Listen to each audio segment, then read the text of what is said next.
Well, what's going on YouTube? JT is Reborn here, and welcome back to another edition of After the Movie. Currently in my house right now, just got done watching Batman and Superman, Battle of the Super Sons.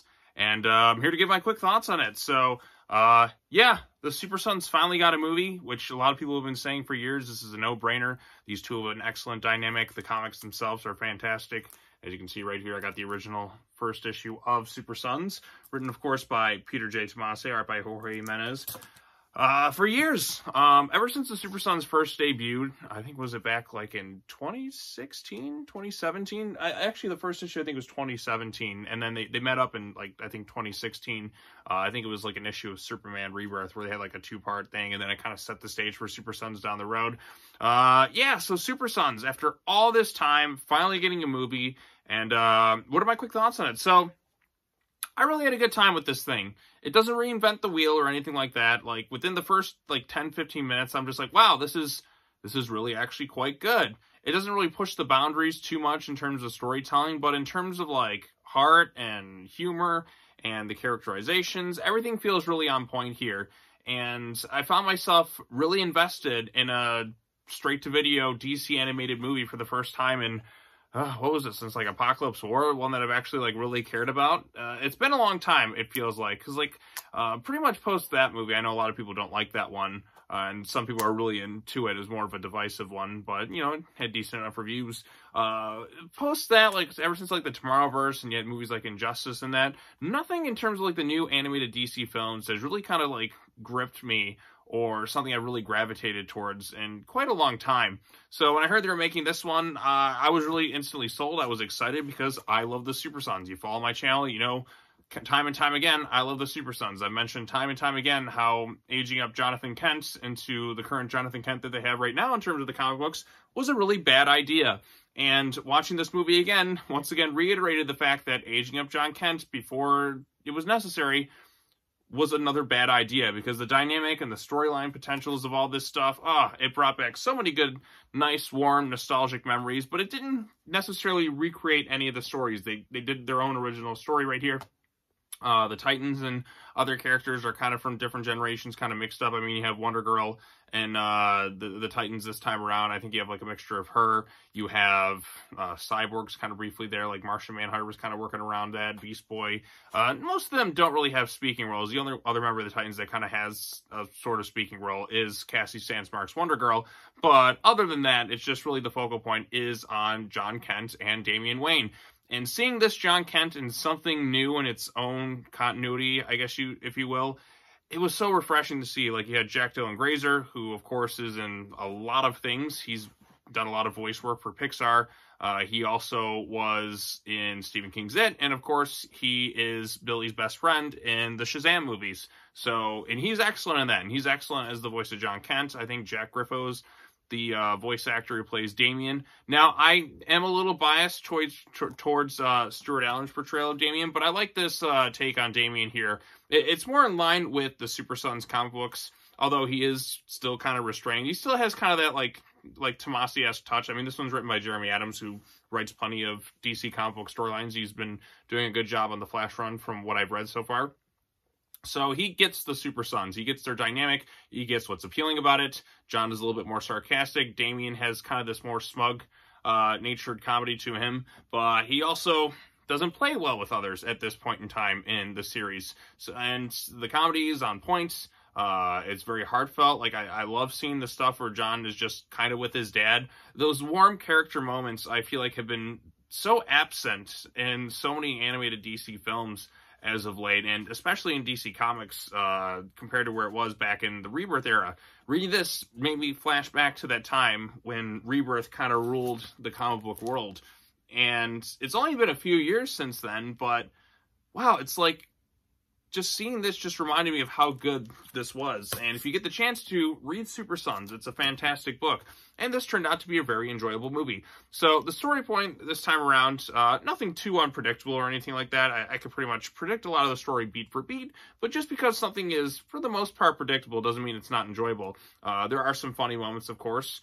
And I like the dynamic between the Super Sons. Their friendship felt like how they kind of grew, like, as friends was rather quick, because, I mean, really the course of the movie only takes place over the course of, like, Not really much in terms of a leap in time. They don't fully establish it. Like it's basically like over the course of like, I don't know, like a day or two. As for like what unfolds in the story, unless of course there was more of a passage of time. But it didn't feel like much time had passed over the course of this movie and how their friendship kind of forms. But for the most part, it was really enjoyable. So the story this time around is John Kent is just finding out that he is getting superpowers. He kind of like misses his dad around because his dad's always kind of off. He thinks he's always off working, and he wants his dad. But like, it's the kid who just wants their father to be around so he can spend time with them. All that stuff between John and Clark is really good, and then eventually he comes to find out that he has powers after a little accident, and then he's taken to Gotham City, and then he meets Damian, and so, the characters interact from that point onward. They don't necessarily get along at first, given Damian's upbringing and how John was raised. They aren't exactly the best of friends early on. Something goes wrong at the Watchtower, and you come to find out that Starro the Conqueror is involved, who's infected pretty much the entire planet, the Justice League, and it's up to the Super Sons to kind of save the day, while also kind of getting a little bit of a coming-of-age story with John Kent and his powers, and the two of them, like, a little bit reluctant at first to kind of team up, have to kind of learn to be friends and such. It happens rather quick, in this, as compared to, like, the comics, where it kind of took a little bit longer for them to really kind of become friends, I feel like. Like true friends, but, like, by the end of this thing, they're, like, pretty good buddies, so they definitely, like, because it's a movie, they kind of had to rush it a little bit, but there's no real passage of time too much. It happens rather quickly, but for the most part, it is very enjoyable, lighthearted, fun. Some of the funniest bits is that there's some bully kind of picking on John, and Damian basically does like a one-touch like paralysis thing. I thought that was kind of funny. I like the scene where he's talking to the Titans after they basically, should I get into spoilers at this point? Yeah, I'm going to get into spoilers at this point, but if you haven't had the chance to, it just came out today on Blu-ray, and it's on digital. Check out Batman and Superman Battle of the Super Sons. I thought it was quite good.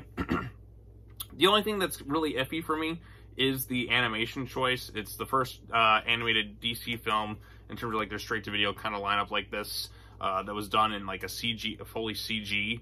And sometimes it looks okay, and then other times the animation just doesn't look quite as good. Personally, I would have preferred if they would have like hand-drawn the thing, but because they're utilizing Starro in that, they wanted to use like the CG-esque elements to it, and sometimes you get something kind of new with that, but other times it's just like, I'm not too huge a fan of the whole anime CG style. They even utilized that in the most recent Dragon Ball movie, and it feels like I'm playing through like a video game, and not really something that's like anime. I mean, yeah, like animation can kind of match up with what in a game, but it doesn't look quite as good as like the traditional like hand-drawn animation, which I love quite a bit. And I feel like just everywhere they're just kind of moving away from that, and it's kind of upsetting. I want to see like more traditionally like 2D animated style, and I think something like that could have looked a little bit better than the animation showcased in here.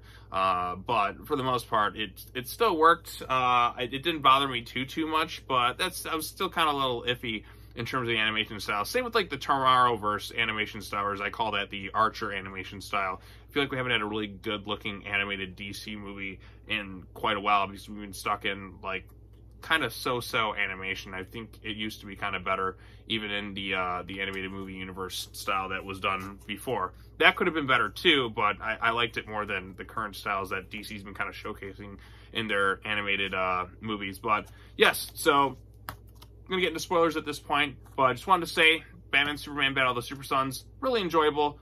There's funny. If you're a fan of the Super Sons, pick it up.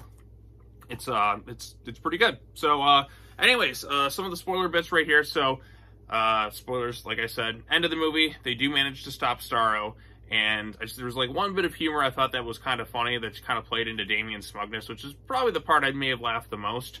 And earlier on in the film, he's rejected to join the Titans because, well, he's got some attitude problems. He doesn't quite get along with others. He had a call with Wonder Girl, and, he was like, oh, yeah, I'll be there, blah, blah, blah, blah, blah. And they're like, we don't want you on the team. You're kind of annoying. It's like, oh, I see how it is. And then after he saves them, they're kind of just like, hey, look, we've changed our minds. We want you on the team and all that after all that you did. And he's just kind of like, when you kind of proves, like kind of change somebody's minds like that, the smugness and kind of arrogance is kind of on display right there. And he's like, oh, yeah, yeah, I'll join your team. And then eventually, like, he kind of puts him on hold. He's like, yeah, I'll get back to you.